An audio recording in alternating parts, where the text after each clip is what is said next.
Good day! I greet you in the precious name of Jesus Christ.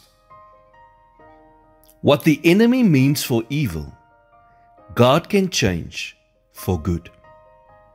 The enemy is not in control. God is in control. And He is for you. When you love Him and walk with Him, He often takes the things that oppose you and turns them into something that will bless you. Believe it or not, if God had erased all the difficult chapters of your life, you would not be the person you are today. You would not have had the strength, compassion, and perseverance that came from all those battles. No one chooses difficult times, but when they come, and God allows it, then there is something in it that He will use for your good. You may not understand it, and you may pray with all your heart for deliverance and restoration, and that is good. But the highest place of faith is when you can say, live or die, succeed or struggle, I want Jesus to be glorified in my life.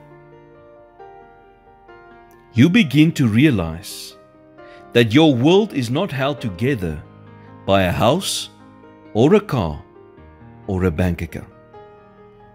Those things fade. They do not follow you into eternity. You are only a steward of them while you have them.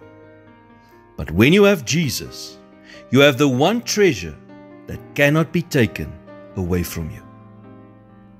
As Paul says in Philippians 1 verse 21, for to me, to live is Christ, and to die is gain. When everything seems against you, God is still for you. And when God is for you, nothing that stands against you can stop His purpose in your life. Lord, help me to trust You with the chapters in my life that I would never have chosen. Show me the treasure in the hard places. Let every trial shape me more into Your likeness. I give You today my fears, my pain, and every moment that feels like everything is against me. Work it for good in my life. In Jesus' name I pray. Amen.